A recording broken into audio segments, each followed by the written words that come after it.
Alrighty guys, this is the r/Yu-Gi-Oh! Non-Meta Tournament Season 12 promotional video. Every season or so, approximately every year or twice a year, the Yu-Gi-Oh! Subreddit hosts a non-meta tournament with a custom ban list based primarily on which decks have done well in the past. And it is an arbitrary ban list, but we're going to go over just the beginnings of this and what it's all about. If you guys are interested in joining, signups end on Friday, April 1st at 11:59 p.m. Eastern Daylight Standard Time. You can convert your time zones however you want, and you can submit your deck lists and changes until then. So from the time of recording of this video, it's approximately a week away.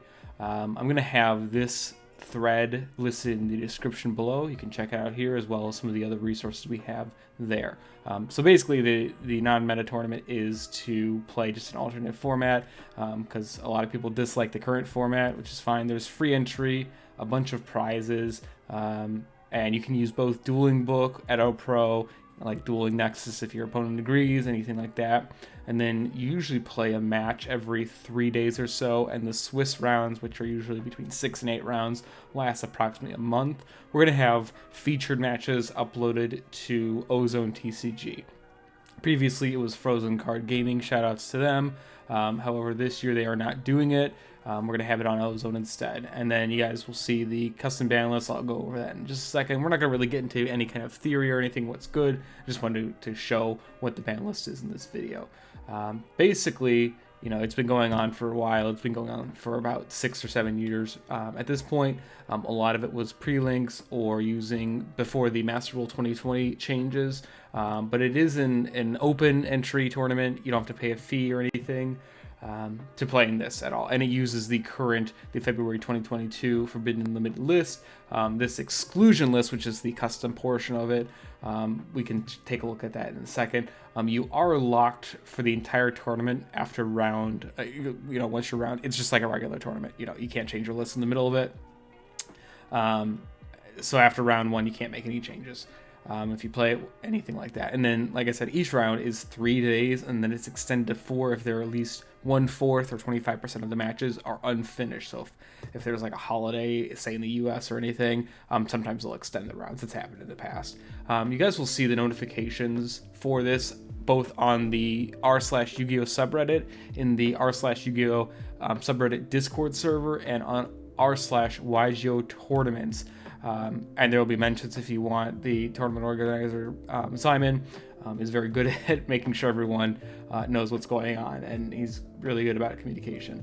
We're going to have, again, commentary on here, and you can opt in or opt out of being featured potentially as often as you want throughout the entire tournament. You know, if you're locked in, or if you want to, originally you want to be featured on the channel, you can do that, and then say later on you play a tech or whatever, you don't want to be featured later on, cool, that's fine with us too. That's not a problem whatsoever. You do have to use Dueling Book or Edo Pro unless both players agree to use something like Dueling Nexus. However, you cannot use Master Duel. Reason why: Master Duel doesn't have all the cards in the game right now. It only has, I think, up to most of Dawn of Majesty right now, again at the recording of this video, but you can't use it whatsoever even if you're not playing any cards, from recent sets, or if they're all on Master Duel, you still can't use it. But again, you can use something like Dueling Nexus if you guys agree on it. But usually you want to use Dueling Book and try and just use the manual simulator and kind of stay away from the other automatic ones like Edo Pro. I love Edo Pro, but it's not good for tournament settings. I'm not going to go into the reason why. There are ways to cheat on it, but I would recommend, this is just me saying this, to use Dueling Book over anything, but use what you can.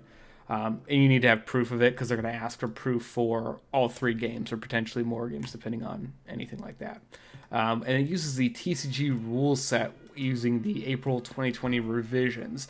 These were just kind of recently posted about within the past couple months in the TCG, though they've been legal since April 2020.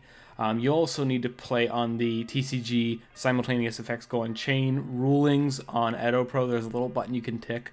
If you guys need help with that, feel free to ask in order to use those, because OCG has different ways of handling mainly effects that activate in the hand, monster effects that trigger in hand. They have different rules than the TCG. TCG need to be using those rule sets though in order to make games go proper, like Astrograph, Salamangreat, Gazelle. They function differently. You need to have those functioning as they do in the TCG.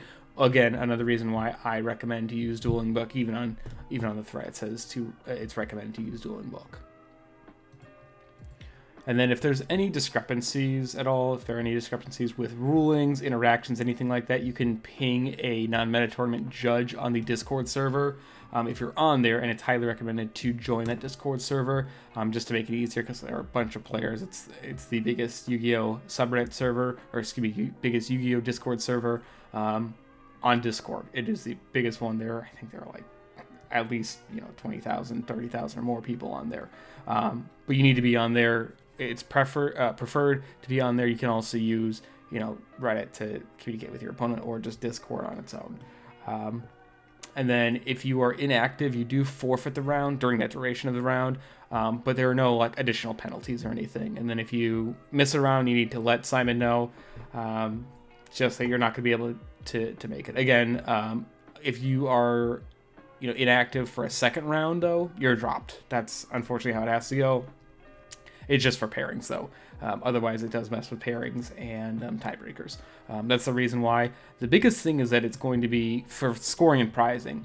So it's like the typical Konami system where if you win a match or receive a bye, you get 3 points. And then draws, you get 1 point to both players. A loss, of course, 0 points.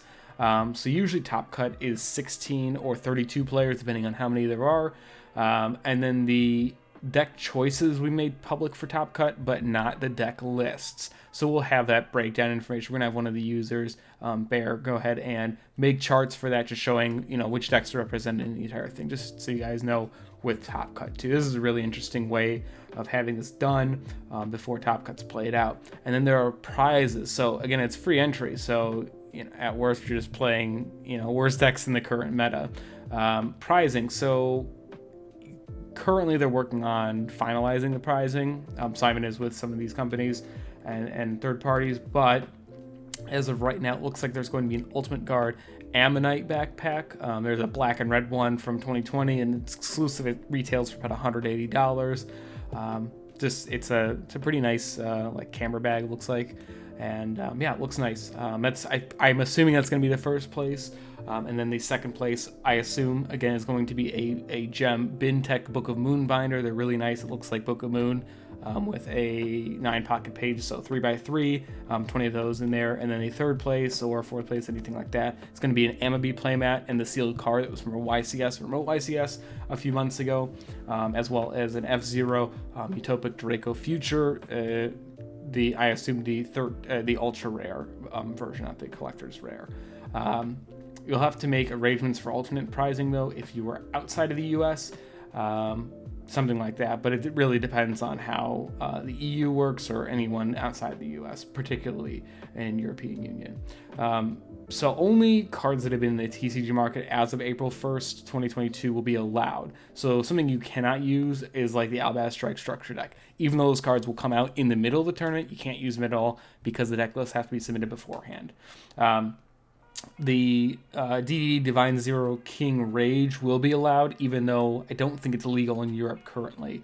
Then all cards from Hidden Arsenal Chapter 1, again, because they're out right now. And then, of course, Dimension Force, if it gets to that, if the non-meta tournament dips into that, you won't be able to use something like that.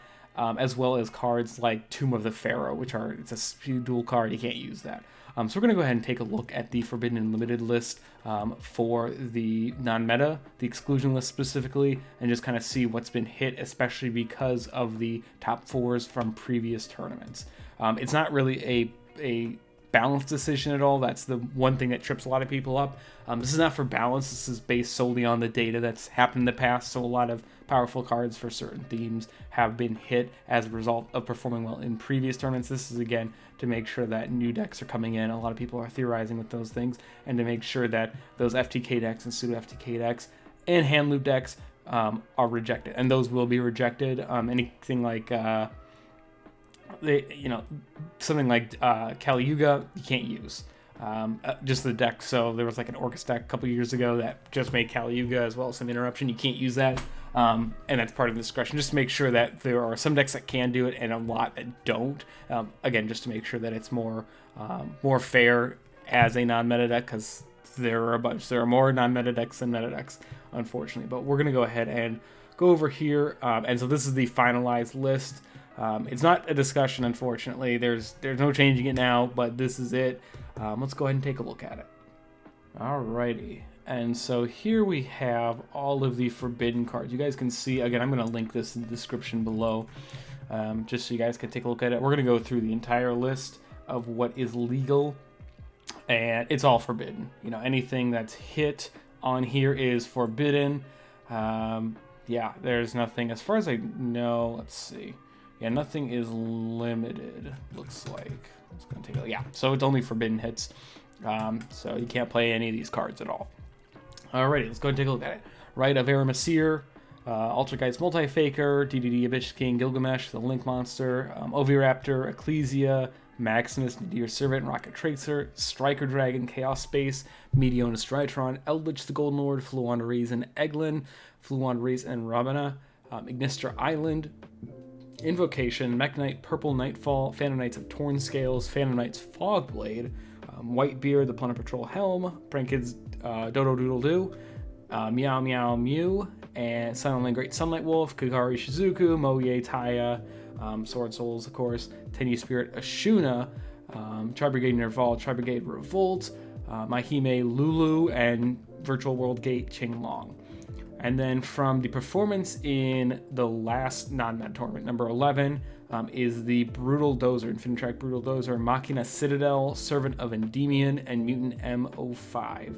Unchained Twins Sarama, Archlord Christia, Arch Nemesis Extatos, Artifact Scythe, Cyberstein, Dimension Shifter, Dragon Buster, Destruction Sword, Inspector Border, Magician Souls, Majesty's Fiend, Nibiru the Primal Being, Vanity's Fiend, Vanity's Ruler, Destiny Hero, the DP, El Shaddai Winda, Red Eyes Dark Dragoon, Baron de Flor, Double A Zeus or Zeus, Sky Thunder, Crooked Cook, Axe Kotaker, Appaloosa, Fibrax, Isolda, Card Demise, D-Fissure, Harpy's Feather Duster, Lightning Storm, Mystic Mine, Secret Village of the Spellcasters, Super Poly, Triple Tactics Talent, Anti-Spell Fragrance, D-Barrier, Evenly, Gozen, Macrocosmos, Red Reboot, Rivalry of Warlords, Skill Drain Summonet, There Can Be Only One, and the Monarchs Erupt. And of course, again, FTK, Pseudo-FTK, and Hand Loop decks are banned. The TO may ask you to explain your deck's win condition if it's expected to fall in one of these categories.